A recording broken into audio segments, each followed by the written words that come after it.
flag pit stops are taking place, and it was probably the four of Kevin Harvick, who thought he had a loose wheel, came to pit road, didn't want to have an issue take place, and so many drivers then saw that and decided, well, if somebody else is coming in this early, I'm going to come in as well. Marty.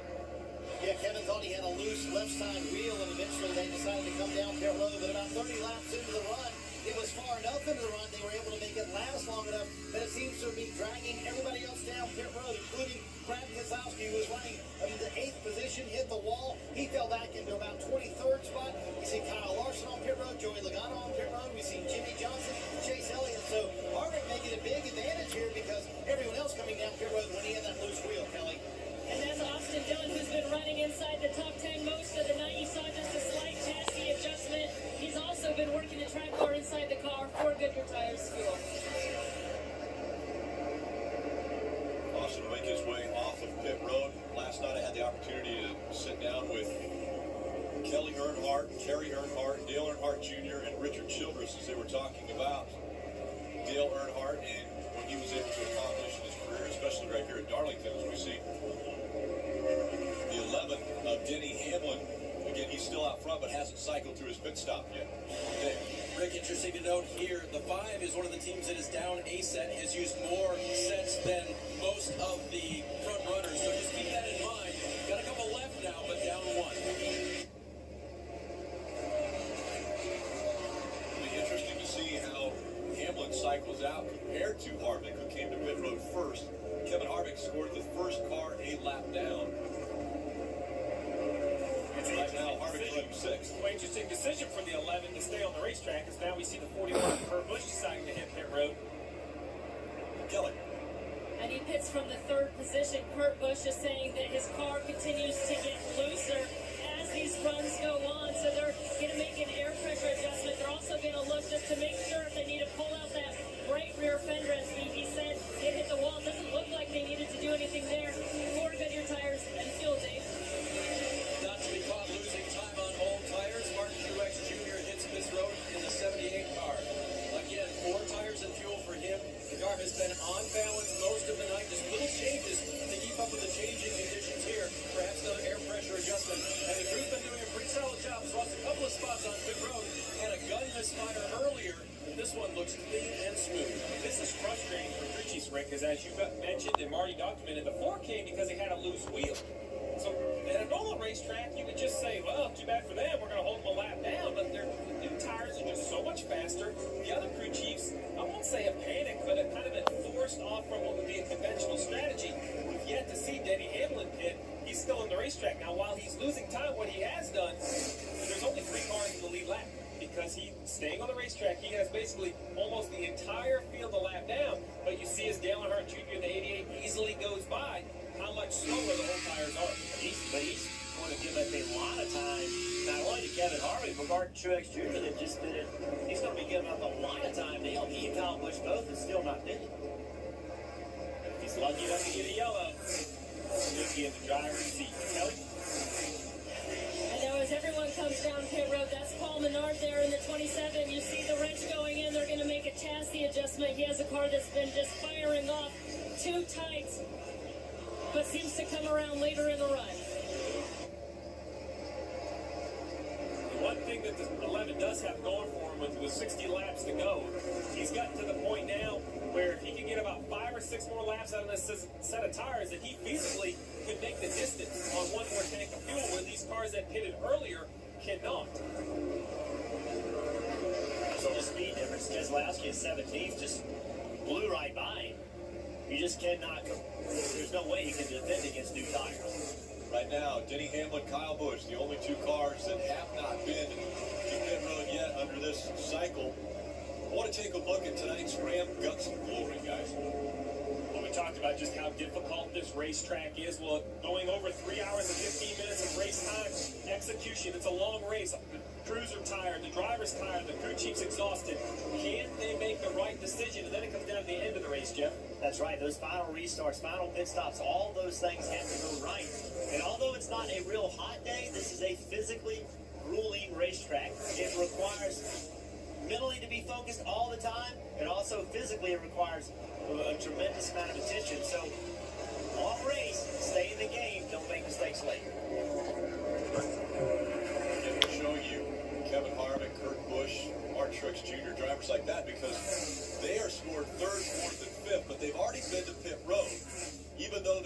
lap down. There are only two cars that are on the lead lap right now, and that's Denny Hamlin and Kyle Busch. Yeah, and Denny Hamlin at this point is very committed to this strategy because now he's kind of lost the time to this fresh tires. So now he just has to stay out and stick with it. I think the most important thing is pick which side of the fence you want to be on and be on it. Don't stick in the middle. Don't live in that never land. So Denny Hamlin and Kyle Busch have made that decision. We'll see if it works out because these two cars right here were very close to Denny Hamlin before the pit cycle started. So without a doubt, if Denny Hamlin has to pit under green, he will without a doubt lose the lead to this group of cars. Both drivers have wins already, so they are in the playoffs, so they can gamble if they'd like to get potentially a Southern 500 win. Right, and it's a gamble on both sides. Because if you get that caution, Denny Hamlin and Kyle Busch, you know, that's great. Like, they're going to be leading, right? But if you don't get that caution, and we give everybody else all this track position, then you get the caution after that. Well, now you've given up the lead. You've given up good track position. When the caution falls, Rick, you don't know when that's going to happen. Right. And that's what's so difficult being a crew chief. And let me applaud Mike Wheeler. What he's doing with this 11th Denny Hamlin staying on the racetrack, that takes guts. It's easy to do with 8, 10, 15 cars in your strategy, but right now, two Joe Gibbs cars. Denny Hamlin and Kyle Busch, they're the only two cars on this strategy. Steve, they've been out there for 50 laps. They were last on pit road at 262. So 50 laps they have on these tires. So obviously worn out tires, but they're getting close fuel window wise now. Well, I think they're pretty safe, but 55 to go. I expect probably in about 3 or 4 more laps, we'll see these cars come to pit road. That'll be splitting up this last run mathematically in the middle, putting even amounts. But as you can see, the 41 and the 78 are going to unlap themselves here, Marty. Just checking in with the Gibbs teams and Adam Stevens, and that's exactly the plan for the 11 and the 18. They're trying to split this last run in half, do it on one more time. I don't know, they're losing so much time here. You got to wonder if this strategy is going to pay off. They're talking about coming in 4 more laps, so they got to hang on to it for 4 more laps, but that will get them to the end with one final stop. The one advantage, though, is still as it may seem, is They've now. yeah, as you see Denny Hamlin pull off the banking and come to Oh, he might have missed. He missed pit road. Missed it. He missed pit road. We talked about how difficult it is at this racetrack. Race leader Denny Hamlin just missed pit road. We just said it. Ram Guts of Glory, execution. Denny Hamlin did not execute. Now Kyle Busch will be the race leader. We'll see how he does coming to pit road. We expect to see him in the next lap or two. It was about an 8-second lead that he had. So look how much time he gave up. He gave up 12, 13 seconds by making this mistake. It's so slick. You have to go so much slower than you can imagine. Lucky he didn't enter those barrels. 18 car in. Denny Hamlin now has made himself a pit road. And so the 18 and 11, both on pit road for service. Kelly. And Denny Hamlin did not say anything over the radio after he missed pit road coming around, but you could obviously see the disappointment from his crew and a little bit of confusion when he missed it. They'll go to work now to give him 4 fresh Goodyear tires. You can imagine he's anxious for some fresh rubber, Marty. And Kelly, you can imagine they did tell Kyle Busch, listen, Denny, this pit road, take your time, be very cautious. Coming to pit road, 4 fresh Goodyear tires. Kyle said, chassis-wise, car was a little bit tighter. They gave him the confidence going up top. He did ask for a drink for this final run. They're hoping this is the final stop for the 18 and the 11 here. 52 laps to go. We'll see when they cycle out. Without a doubt, going to lose the lead to Kevin Harvick. He is going to be the leader by a big distance. The real question is, will they blend on the lead lap? But they will be at a huge tire advantage now. They're going to be much faster than the cars on the racetrack. But if Denny Hamlin, think about the mistake that Denny Hamlin made and the amount of track position that cost him. That was huge. I know he only lost 1 position, but the amount of time that he lost was an unbelievable amount of time. He had an 8-second lead over his teammate Kurt Busch. He ended up coming in about 4 seconds behind him, so about a 12-second mistake right there. Well, yeah, I mean, Denny Hamlin right there is in the 14th position, 23 seconds behind the race leader right here, Kevin Harvick. The advantage he has is about 20 lap fresher tires. So this is the leader, Kevin Harvick, right behind him, Kurt Busch. But these two cars, just off pit road, are going to make short work of the cars in front of them. Their last time by, there you have it, 2 seconds faster than the race leader. So they'll click away at that deficit that they have right now. But there comes a time when they're not going to be running that much faster than everyone else on the track. The big beauty is, Rick, they only have to get 1 more time. If this thing goes green for 50 laps. And that tire deficit that we just talked about, well, Kevin Harvick has it also. Kevin Harvick finished on lap 296. Kurt Busch 303 and Martin Truex Jr. on 304. So these guys right here trying to take the lead from Kevin Harvick have much fresher tires. And Steve, I want to ask you a question. You just said that to pit one more time. Actually, Kyle and Denny could go the rest of this race without coming back to pit road, correct? Yeah, I'm sorry. I meant all of these other cars had to pit. Those cars do not have to pit. But as you said, the 4 came to pit road, gained a bunch of time in that loose wheel. Now, really, it's a question of if this race goes green, then Hamlin and Kyle Busch are without a doubt in the conversation. If we get a yellow somewhere in this last 48 laps, I think the race is what you see on the screen. It's between Kurt Busch, Martin Truex Jr., and Kevin Harvick. Right now, it's Kurt Busch out front. Martin Truex Jr. How about you said it? Daytona 500 champion. Think about a season of winning the Daytona 500 and the Southern 500. Yeah, the crown jewels of the sport. Drivers that have done it before. Cale Yarborough did it back in 1968. Benny Pearson did it in 76. Jeff Gordon, most recent to do it in 97. We go NASCAR nonstop with Kurt Busch out front. The Southern 500.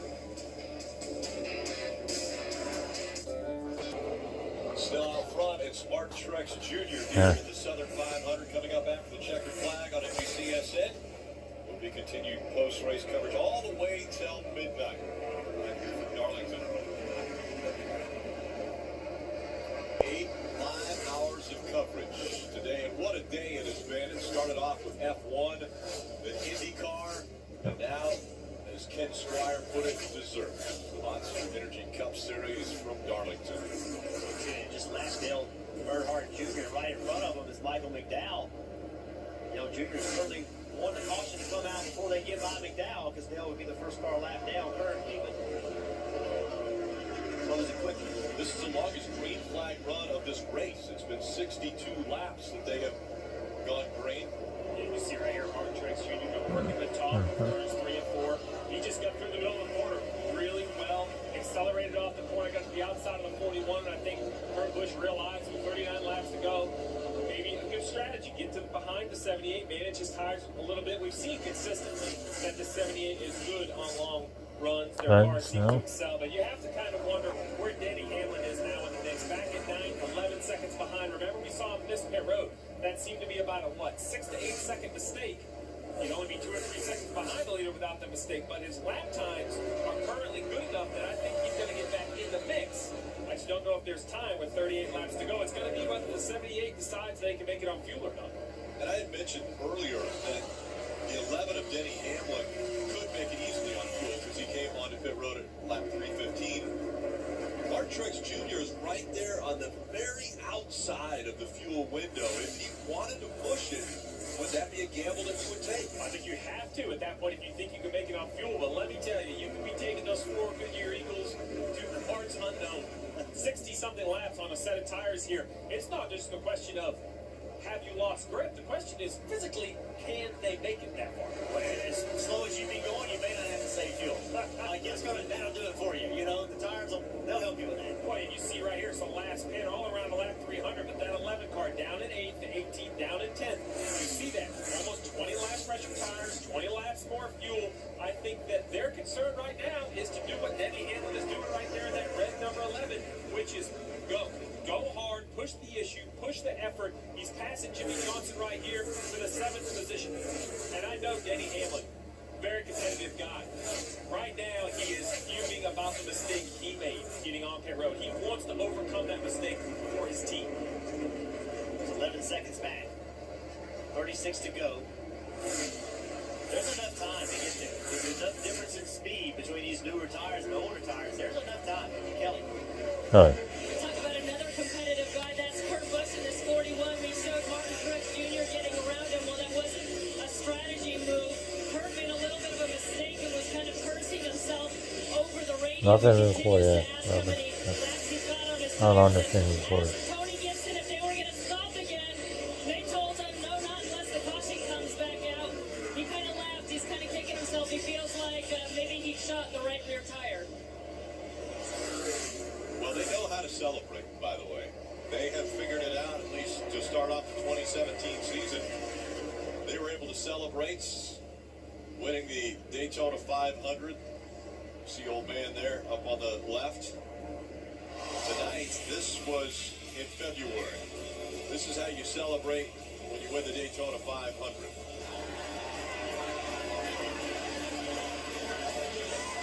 Tony Gibson, old man. He's been in this sport a long time. I know Tony Gibson a lot. He was the car chief for the 24 car. I worked underneath him for years. He was a mentor to me. He has seen so much. Won championship with Alan Boyd. He worked many years with Bill Elliott. Just tremendous knowledge of the sport, and he taught me so many things about racing, race cars, leadership that I used when I was a crew chief. So I owe a lot to Tony Gibson. Marty. Brad Keselowski coming down pit road. It just hasn't been the same night since they made contact with the wall. You see that right rear damage on the 2 car. They throw back to Rusty Wallace back in the day. It'll be interesting to see if they draw other teams down pit road, though. Adam Stevens just told Kyle Busch on the radio a moment ago. He said, listen, some other guys may pit. We're sticking to the plan no matter what. Dave?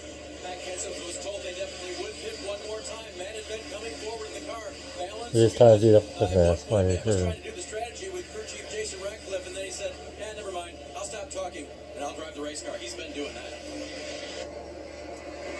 So a couple guys making their way onto pit road. You just heard Kelly. That was a really interesting report from Kelly about Kurt didn't really know the plan.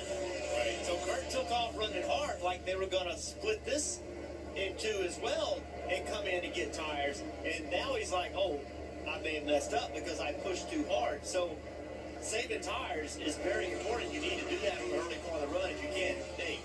And Eric Jones was told push very, very hard because we are going to pit one more time. This has not felt like the front of the car has been in there for him. Shattering the front tires was his latest complaint on the race car. He'll get 4 Goodyear tires and go to the end of this race trying to win at Darlington. Kelly. How about Austin Dillon now? He's in position to get his first top 5 finish since he won in Charlotte earlier this season. He's been really happy with his car this entire weekend. Dustin Alexander said they've only had to massage it from time to time, and they're really happy with the speed they've had in their cars the last few weeks. He said, look, if we can run well in here in Richmond, it'll give us a really good push into the playoffs. Well, what's their game plan for the rest of this one? Have a listen. Andy, we're going to try to stay out here and go the distance, man.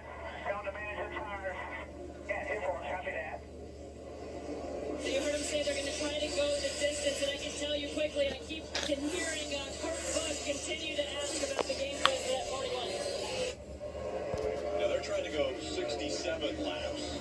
Austin Dillon was on pit road at lap 300. This one's scheduled to go 367 laps. So that would be a little bit outside of the fuel window if Austin's able to make it that far. But as Steve mentioned earlier, the tires could be the issue. Can the tires last for 67 laps? Well, that's a good question because we talked about the 78 Martin Truex Jr. and you see right there the 11 coming into frame. He's going to let the 2 go on fresh tires, but he's going to try to follow the 2 through, passing the 3. That'll be for the 3rd position. If Denny Hamlin can get it to 3rd, he's consistently running faster than the 78, but not by a lot. The question is, Jeff, those laps that you just mentioned, Rick, say lap 55 to 65 on the tires. We don't know how much they're going to slow down. The 78 could fall off a cliff lap time-wise, and the 11 could make up the distance. This changes the strategy for the 3, at least it has to, because right now, Denny Hamlin in the 11 just went by Austin Dillon. Austin Dillon may say, well, I'm going to try to stretch it and make it all the way. Well, Denny Hamlin can stretch it and make it all the way, and he's in front of him. Well, but you're still just trying to race what finish you have. But here's the gap. There's the 78, Martin Truex Jr. on the front stretch, going by the start-finish line. And the 11 of Denny Hamlin's coming off turn 4, about a straightaway back, roughly 9 seconds on the racetrack. Kelly? Jimmy Johnson in the 48, but running inside the top 10. He was as low as 22nd at one point in this race. You saw the wrench in there. They made a little chassis adjustment and gave him some fresh Goodyear tires to try to finish this one out.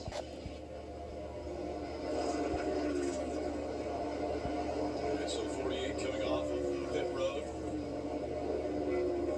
Martin Truex Jr. was on pit road at lap 304. Out in front once again. He now has led 54 laps. He won stage 1 and stage 2. And twice before this year, after winning stages, he has gone on to win the race. So every car is in a different strategy based on when they last did it. Well, the car that started this because of a loose wheel, he was the first one on pit road. He pit on lap 296. Well, he's fallen all the way back to 6th. If he's going to try to make it, he's got to go further than everyone else. So this is a tough spot for these guys. If they're going to pit, they need to just go ahead and pit now. Chase Elliott, he's on pit road right now. He pitted 2 laps after Kevin Harvick. This team will continue to fall further back because they have more laps on their tires. So they need to ride it out, they hope to get a caution late, or they need to pit now. Okay. And it looks like they're going back onto track right now, having just pitted 24 and 88 to get them to the end.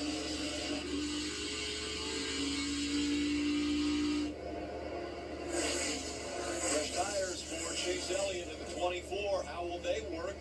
And will any strategy pay off for those two as you see the 48 trying to get by the 88? Well, that's what's going to happen. As you have cards on these different strategies, one other thing it does is drive chaos on the racetrack.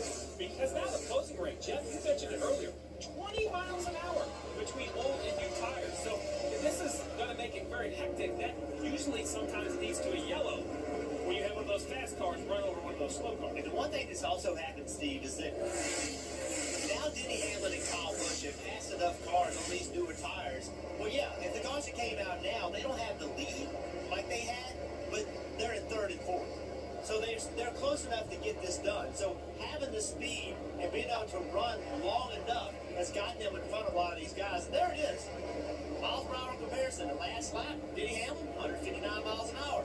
Last lap for leader, 156 miles an hour. 7 seconds is the gap now between Mark Truex Jr. and Denny Hamlin. Yeah, and you see why. Last pit lap, you have Martin Truex Jr. and Kurt Busch basically just past lap 300. Danny Hamlin and Kyle Busch lap 315. So you see Matt Kenseth in the 20. He's a lap down. Danny Hamlin's going to let him go. Don't fight him. But look, right in front of Danny Hamlin, there's the bogey. There's the second place race car. He has got Martin Truex's lead down under 7 seconds. He has run Kurt Busch down for the second position. He passes Kurt Busch, then there's only one car. One car, 20 to go for the Southern 500. Hey, Steve, the 78 is being told about the interval between himself and the 11 car disregarding the 41, but they have not talked about coming to pit road. Most recently, they told him just how many laps to go. Go get it. So no talk coming to pit road for the 78. Well, Dave, I think that's vital information. Jeff, if you were my driver, I'd be giving that to you so you don't have to run the tires any more than you want. I think it's my responsibility as a crew chief to inform you. You're my race car driver. You're the veteran. This is what you have. Go do the best you can. Yeah, I have to manage this race based on the information I have. 6.5 seconds ahead. I really can't see Martin Truex Jr. I can't see Denny Hamlin if I'm Martin Truex Jr. I have to be getting information from somewhere else to manage this lead.